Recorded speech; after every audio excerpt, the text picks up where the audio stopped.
Oh,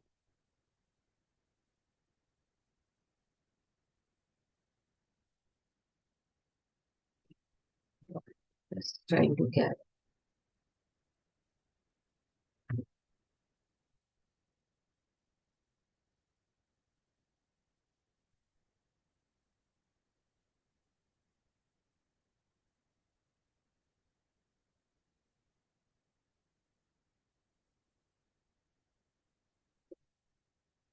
The foolish consider Krishna an ordinary human being because they do not know the confidential activities of the Supreme Lord and his different energies. Yeah, we read this. Mama Maya Durya. He claims that the material energy, although very powerful, is under his control, and whoever surrenders unto him can get out of the control of this material energy.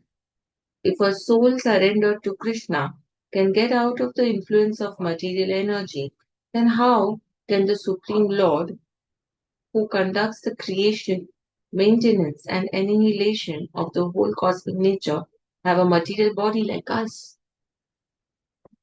So, the concept is that he never had this material body when he came to earth. But just because he was performing all the material activities, they misunderstood it to be that this is a human being and he has material body. It appeared to be material. So this conception of Krishna is complete foolishness. Foolish persons, however, cannot conceive that the personality of Godhead Krishna, appearing just like an ordinary man, can be the controller of the atoms, of all the atoms of the gigantic manifestation of the universal form. The biggest and the minutest are beyond their conception.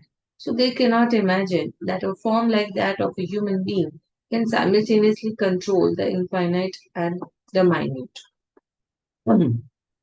Actually, although he is controlling the infinite and the finite, he is apart from all this manifestation.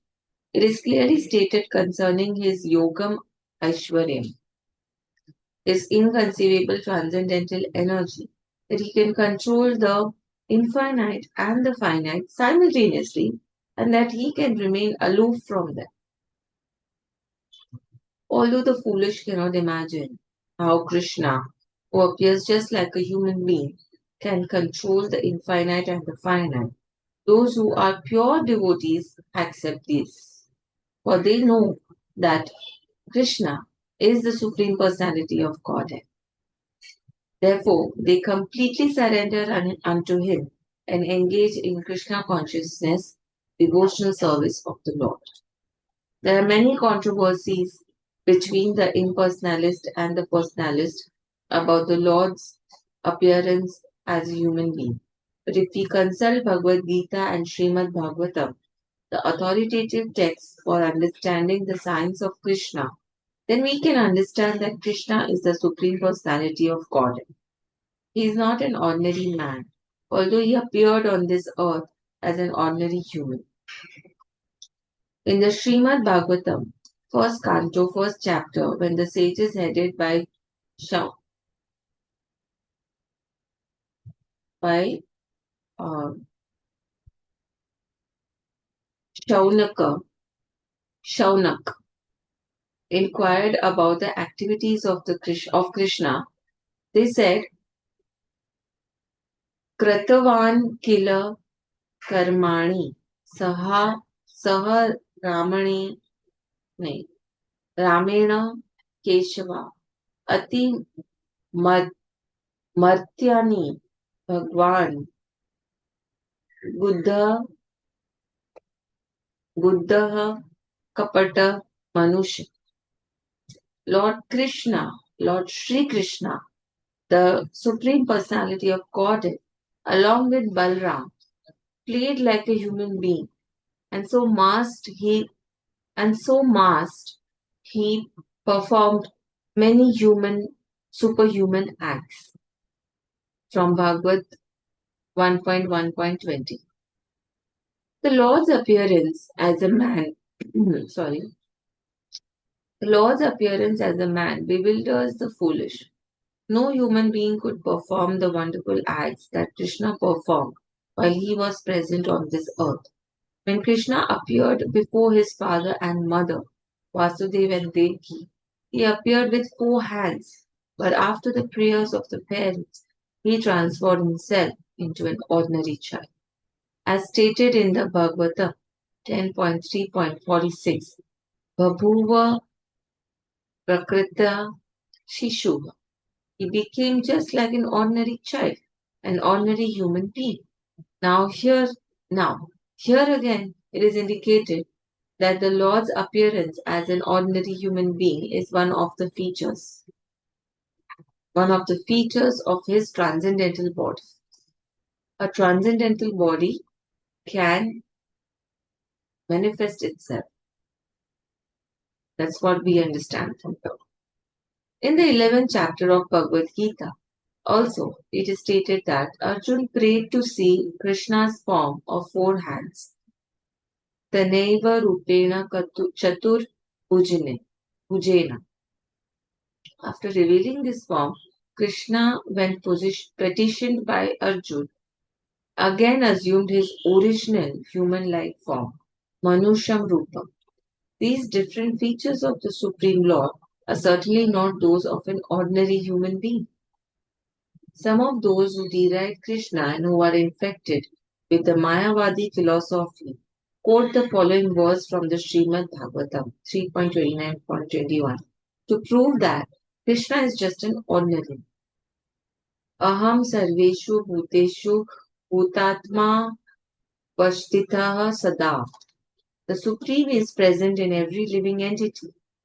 We should better take note of this particular verse from the Vaishnava acharyas like Jiva Goswami and Vishwanath Chakravarti Thakur instead of following the interpretation of unauthorized persons who deride Krishna. Jiva Goswami, commenting on this verse, says that Krishna, in his plenary expansion as Paramatma, is situated in the moving and the non-moving entities as Supersoul. So any neophyte devotee who simply gives his attention to the Archa Murti, the form of the Supreme Lord in the temple, and does not respect other living entities, is uselessly worshipping the form of the Lord in the temple. There are 3 kinds of devotees of the Lord, and the neophyte is in the lowest stage. The neophyte devotee gives more attention to the deity in the temple than to other devotees. So Vishwanath Chakravarti Thakur warns that this sort of mentality should be corrected. A devotee should see that because Krishna is present in everyone's heart as Paramatma, every body is the embodiment or the temple of the Supreme Lord. So, as one offers respect to the temple of the Lord, he should similarly properly respect each and every body in which Paramatma dwells. Everyone should therefore be given proper respect and should not be neglected. There are also many impersonalists who deride temple worship. They say that since God is everywhere, why should one restrict himself to temple worship? But if God is everywhere, he is not in the temple or in the deity. Although the personalist and the impersonalist will fight with one another perpetually. A perfect devotee in Krishna consciousness knows that although Krishna is the Supreme Personality, he is all pervading as confirmed in the Brahma Samhita. Although his personal abode is Goloka Vrindavan and he is always staying there, by his different manifestation of energy and by his plenary expansion, he is present everywhere in all parts of the material and spiritual creation. Yes. So, for example, his aura is so energetic, so powerful that it can encompass everything, the entire material world and the spiritual. Let's move to text 12. Those who are thus bewildered are attracted by the demonic and atheistic views. In that deluded condition, their hopes for liberation, their future activities, and their culture of knowledge are all defeated. Let's read the purport. There are many devotees who assume themselves to be in Krishna consciousness and devotional service, but at heart do not accept the Supreme Personality of Godhead, Krishna, as the absolute truth. For them, the fruit of devotional service, going back to Godhead, will never be tasted. Similarly, those who are engaged in fruitive pious activities and who are ultimately hoping to be liberated from this material entanglement will never be successful either because they deride the Supreme Personality of Godhead Krishna. In other words, persons who mock Krishna are to be understood to be demonic and atheistic. But remember, these demonic and atheistic people are also in these people also Paramatma dwells, right? He dwells in those as well. So he is full of mercy. As described in the 7th chapter of Bhagavad Geeta, such demonic miscreants never surrender to Krishna. Therefore, their mental speculations to arrive at the absolute truth bring them to the false conclusion that the ordinary living entity and Krishna are one and the same. With such a false conviction, they think that the body of any human being is now simply covered by material nature, and that as soon as one is liberated from this material body, there is no difference between God and himself.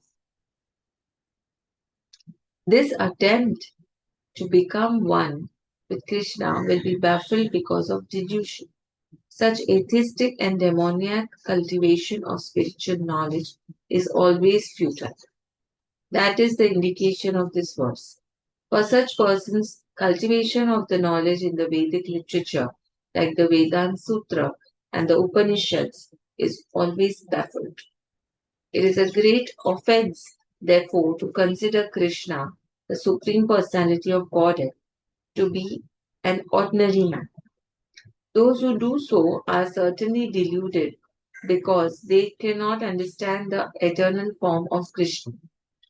The Brihad Vishnu Smriti clearly states, Yo Vitti Bhautikam Deham Krishnasya Paramatmanah Sa Sarvasmad Bahishkaryah Bahishkaryah Srauta Smarta Srauta Smarta Vedanata Mukam Tasya Valokya Tasya Valokyapi Tasya Valokyapi Sar Chelam Snanam Acharit. It means one who considers the body of Krishna to be material should be driven out from all rituals and activities of the Shruti and the Smriti. And if one by chance sees his face, one should at once take bath in the Ganges to rid himself of infection. Yeah, this is such a sarcasm, right? People people jeer at Krishna because what is the meaning of jeer?